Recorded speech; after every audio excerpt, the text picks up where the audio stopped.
Vamos a saludarlo, bienvenido. ¿Qué tal? ¿Cómo están? Gastón Rossi es economista, es director de Banco Ciudad y es miembro de Evolución. Gracias por estar aquí. Por favor. Me quedo pensando en estas cosas que hablábamos con Emilio Pud recién, ¿no? Es indefectible que uno intente buscar algunas respuestas en esta situación. Digo, esta cuestión de los tramos diferentes en los que se aplica la legislación para la liberalización del precio en boca de pozo y que después las distribuidoras sean las que tengan otras reglas de juego y otra regulación.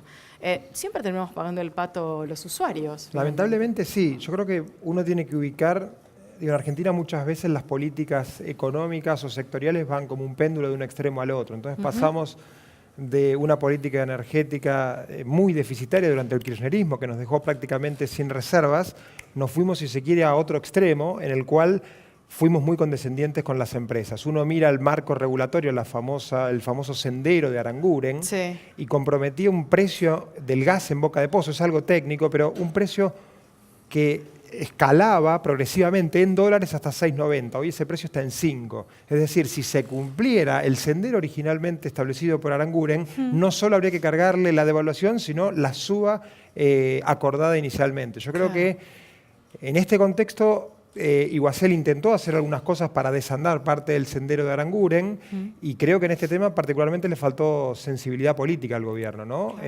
Hay argumentos técnicos, lo escuchamos recién a Emilio y uno puede entenderlos, pero en un contexto tan complejo como el actual, en el cual la recesión está pegando en el peor momento, el dato de inflación de septiembre va a rondar por encima del 6%, uno cree que el gobierno tenía otra alternativa en términos de haber renegociado con más dureza con las empresas, quizás postergando 6 meses, haciéndose cargo de una parte de las empresas y quizás diluir ese efecto cuando la economía empiece a dar señales de recuperación. En este contexto parece como todas pálidas, ¿no? Es que ahí viene el planteo comunicacional, ¿no? Más allá de la comunicación propiamente dicha del gobierno, parece que no hubiera habido una comunicación al departamento legal dentro de la Secretaría de Energía para preguntarles si esto es legal. Sí, porque pareciera ser que sí, es legal cobrar un retroactivo. Es legal, sí, para el respeto del contrato, pero desde el punto de vista del usuario, se lo llevo al otro extremo, es bastante básico. Es como que venga hoy... Sí, no, estás consumiendo algo que no sabes cuál es el precio, entonces no puedes decir... Pero es que venga hoy una marca de jeans donde yo compré hace 2 años, me lo financiaron en cuota o lo que fuera, y me digan, bueno, mira, por la devaluación me debes 300 pesos más. Pero yo te lo compré hace 2 años. Y sí, pero yo perdí. ¿Y yo qué culpa tengo que haya perdido? Todos perdimos, ¿no? Claro. A ver, más allá de la explicación legal, no soy especialista, una consulta con gente especialista del sector, y lo que dice es que hay un marco regulatorio, que ese marco regulatorio, si uno se queda, digamos, como un estado pasivo que observa desde afuera, es lógico la forma en la cual se aplica, porque hay un cronograma de actualización semestral que lo que hace es fijar es un poco técnico, pero fijar una actualización por la evolución de los precios mayoristas y el precio en boca de pozo, que está en dólares, actualizarlo cada 6 meses por la evolución del tipo de cambio. Eso es lo estrictamente legal. Yo creo que había otro sendero, de la misma forma que cuando uno se paraba en 2016 y uno planteó, digamos, de nuestro espacio, un sendero de corrección tarifario mucho más gradual en el tiempo, que quizás a corto plazo implicaba pagar más subsidios, pero daba un sendero más cierto de recuperación. Bueno, en este caso creo que también faltó cierta sensibilidad del gobierno. Digo, bastó escuchar varias declaraciones de algunos gobernadores diciendo me enteré por los diarios. Creo que incluso el propio gobierno se minimizó el impacto que una decisión en un contexto tan sensible podía generar. En ese punto, uno no puede más que pensar en una especie de modalidad, ¿no? A la hora de ciertas medidas que se toman en el gobierno. Es como ir hacia un extremo y ver si pasa, si se logra y si no hay ningún cimbronazo en el medio, y si llegara a haber un cimbronazo, volver para atrás. Pero llegar como a la negociación en el extremo más alto posible. Es como si esa fuera un poco la modalidad, ¿no? No es la primera vez que pasa algo de estas características. Sí, yo realmente me permito dudar que sea una estrategia de, digamos, tratar de ir por lo de máxima y después negociar. Creo que muchas veces es cierta tendencia que tiene a veces el gobierno de encerrarse en sí mismo, de no escuchar voces, digamos, cercanas, pero que no compartan 100%, para esta cuestión de la sensibilidad política, ¿no? De entender que las decisiones que se toman no se toman en abstracto, se toman en un determinado contexto. Era distinto el contexto de una economía por ahí en 2017 que estaba creciendo y que más o menos generaba empleo, es decir, que la percepción de la gente, aun cuando obviamente molestaba la suba de tarifas, era totalmente distinto porque había un sendero económico de cierta recuperación. Hoy, cuando no está claro cuánto vamos a caer este año, cuándo vamos a tocar piso, cuál va a ser el crecimiento el año que viene, incluso si va a haber crecimiento económico el año que viene, me parece que es una decisión a destiempo. Creo que desde lo técnico, el secretario, ministro de Energía, tomó una decisión que desde lo técnico es entendible y aplicable, pero creo que no se masajeó políticamente internamente y ahora es control de daños. Creo que muchas veces Rogelio Frigerio es quizás el principal termómetro político, automáticamente dijo, bueno, estamos dispuestos a escuchar alternativas, hoy el radicalismo estaba planteando alguna alternativa. Que uno saca la cuenta total de cuánto es el dinero, y con estos números que tiene el gobierno y con este déficit que tiene el gobierno, no le movía al amperímetro pagarlo directamente del gobierno.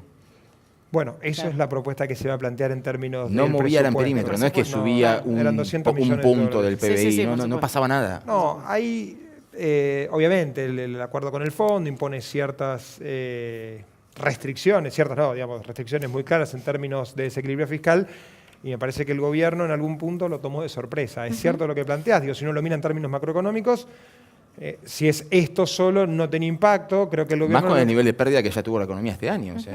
Sí, el gran desafío es que el compromiso con el Fondo Monetario es tener equilibrio primario, es decir, entre gastos e ingresos el año que viene, que sea neutra esa diferencia antes del pago de intereses. Este año es 2,6, 2,7 del PBI. Recién decías y hablabas de las personas cercanas que pueden no compartir 100% la línea que lleva el gobierno, y pienso en Evolución, y pienso en la figura de Martín Lustó y en gran parte de todos ustedes que conforman ese equipo. ¿Cómo están las conversaciones en esos términos? Digo, ¿qué capacidad o qué posibilidad hay de aportar ideas, de acercar algunas cuestiones relacionadas puntualmente con la economía? A ver, desde nuestro espacio siempre tenemos vocación constructiva, y muchas veces cuando uno tiene ámbitos en el cual le dan oportunidad de expresarse internamente, lo hace. En determinadas circunstancias el rumbo elegido es otro, entonces uno lo que hace es plantear sus disidencias de forma civilizada, digamos, y cuando hay diferencias políticas se pueden plantear. Creo que le falta todavía, en algún punto, creo, un proceso de aprendizaje por parte del gobierno, ¿no? Esta cosa de el triunfo del 2015, la muy buena elección del 2017, hizo generar cierta autoconfianza, la sensación que la economía estaba creciendo, que Cambiemos tenía asegurado el 2023 y, digamos, un larguísimo plazo que en Argentina siempre nos termina sorprendiendo. Quizás, si uno mira retrospectivamente, el primer foco de conflicto fue la reforma previsional, ¿no? Este fue el la primera señal que el gobierno, de vuelta, por una cuestión de cierta falta de sensibilidad política, muchas veces creo que el gobierno va en el sentido correcto, pero hay reformas que si no se hacen con consenso político, quizás habrá parte del espectro político que quiere que al gobierno le vaya muy mal. Y bueno, a esos eventualmente uno puede tratar de convencerlos, pero hay muchas otras fuerzas más o menos cercanas que le permitieran dar a estas reformas, que muchas veces son antipáticas, que si se explican de otra forma. Yo te pongo un ejemplo, por ejemplo, el tema previsional. El gobierno, en abril del 2016, sancionó el programa de reparación histórica.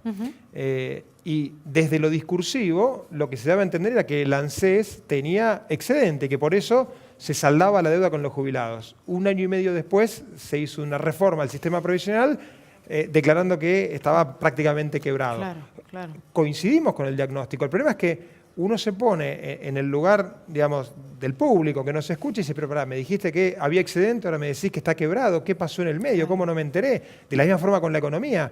En marzo, el consenso, incluso de los economistas, uno miraba al Banco Central que releva las expectativas, el consenso y el discurso del gobierno es: este año quebramos la maldición de los años pares, que tenemos un crecimiento serrucho, o sea, la economía punta a punta está estancada desde el 2011, y 4 meses después estamos con el fondo, con una devaluación, con un salto del tipo de cambio de mayor al 100%, es decir, una sucesión de sorpresas que tomó, si se quiere, con la guardia baja, haciendo una analogía boxística al gobierno. Exactamente. Entonces, de este lado creo que volviendo a la pregunta inicial, que uno a veces se va, el gobierno está en un proceso de aprendizaje, y realmente creo que aún con las idas y vueltas, en la dinámica más reciente, corrida a cambiar y demás, con idas y vueltas está más permeable a escuchar. Voces, si se quiere, que no son voces discordantes, son, digamos, como en toda orquesta, habrá, digamos, distintos sonidos, pero que tratan de buscar el mejor sonido. La pregunta que me surge inmediatamente dentro de las distintas disidencias que tienen es: ¿cuál es la visión que tienen ustedes respecto de los pronósticos que tiene el gobierno para el año que viene? En términos de actividad económica, ¿te Sí. referís? A ver, la situación es extremadamente... Perdón, sí. aclarando que viene un despacho conducido por otro economista, ¿no? O sea, Sí, sí. A ver, yo diría algo para no hacer, muchas veces los economistas tenemos cierta tendencia, como los meteorólogos, a hacer pronósticos y los meteorólogos acertan bastante más que los economistas. Hoy hay una situación de muchísima incertidumbre asociada al tema cambiario. Hasta que no se estabilice el tema cambiario, en parte el programa que anunció el Banco Central, en el marco del acuerdo con el fondo, que es excesivo, digamos, extremadamente restrictivo en términos de crecimiento de los agregados monetarios, apunta a precisamente contener la situación cambiaria, que uno cree que es el punto inicial primordial para poder pensar hacia adelante. El paso siguiente es que una vez estabilizado el mercado cambiario, la tasa de interés empieza a bajar. Hoy un plazo fijo paga entre 48 y 50%, con esas tasas de interés que uno las entiende en un contexto de corrida, como el que venimos teniendo con idas y vueltas desde abril, es una urgencia. Ahora, si uno tiene que pensar el 2019, si uno mira el vaso medio lleno, lo que puede decir es la economía argentina tenía desequilibrios muy profundos, que esencialmente eran un desequilibrio fiscal y un desequilibrio que particularmente a mí me preocupaba más, que era el desequilibrio externo. O sea, la Argentina el año pasado tuvo un déficit de cuenta corriente, producto del desequilibrio comercial esencialmente, de 30.000 millones de dólares que había que financiar. Sí. Es decir, la Argentina creció en 2017 porque había financiamiento externo.